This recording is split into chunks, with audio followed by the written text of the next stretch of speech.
কালো গেঞ্জি গায়ে পুলিশের সামনে বুক টান করে দাঁড়ায় আবু সাইদ।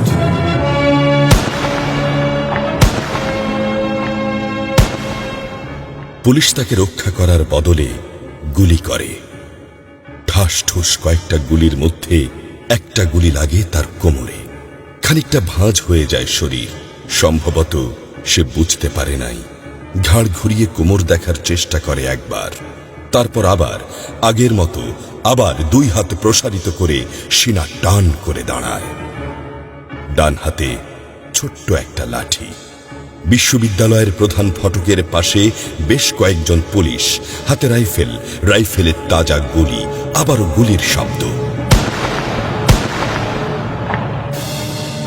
পরে গুলিটা কোথায় লাগলো বোঝা গেল না। তবে আবু সাইদ টলছে। পড়বে পড়বে ভাব, কিন্তু সে সোজা হয়ে দাঁড়ানোর চেষ্টা করছে। গুলি খাওয়ার আগে ফেসবুকে তার শেষ পোস্ট ছিল, যতদিন বেঁচে আছেন মেরুদণ্ড নিয়ে বাঁচুন। সেজন্যই হয়তো গুলি খাওয়ার পরও সোজা হয়ে দাঁড়াতে চাইছিল, কিন্তু পারছিল না। আবু সাইদের মেরুদণ্ড সোজা থাকলেও শরীরটা মাটির দিকে ক্রমশ ঝুলে পড়ছিল। সবুজ জামা পরা বন্ধু এগিয়ে আসে, পুলিশের গুলির ভয় ডর পাশে রেখে আবু সাইদকে ধরে। আরো দু একজন আসে, আবু সাইদকে হাসপাতালে নিতে হবে। আবু সাইদ হাঁটতে পারছে না, শরীর ছেড়ে দিচ্ছে। 4-5 জন হাত পা ধরে শূন্যে তোলে।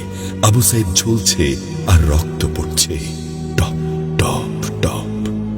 যে আবু সাইদ কিছুক্ষণ আগেও বুক চিতিয়ে দাঁড়িয়ে কোটা সংস্কার আন্দোলনে নেতৃত্ব দিচ্ছিল, সে এখন শূন্যে ঝুলছে, যেভাবে ঝুলছে মেধাবীদের ভাগ্য। রাত 10টার আগেই বাড়িতে যাওয়ার কথা ছিল আবু সাইদের। মা অপেক্ষা করছে, বোন অপেক্ষা করছে। তখনও তারা জানে না আবু সাইদের মৃত্যু সার্টিফিকেট লিখছে কর্তব্যরত ডাক্তার। নাম আবু সাইদ, পিতা মকবুল, ঠিকানা বাবনপুর, পীরগঞ্জ, রংপুর। বয়স 25। মৃত্যু কারণ আগমনের সময় মৃত্যু।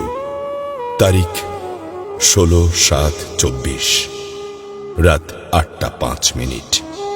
Serial number 240434, Rangpur medical college হাসপাতাল।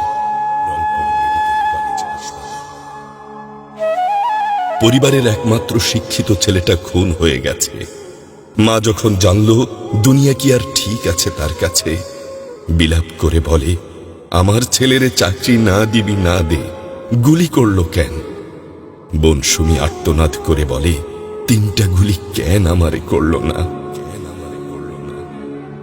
আবু সাইদ ফেসবুকে আরো লিখেছিল, যদি আজ শহীদ হই তবে আমার নিথর দেহটা রাজপথে ফেলে রাখবেন।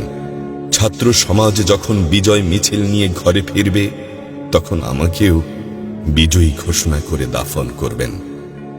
একজন পরাজিতের লাশ কখনো তার মা বাবা গ্রহণ করবে না।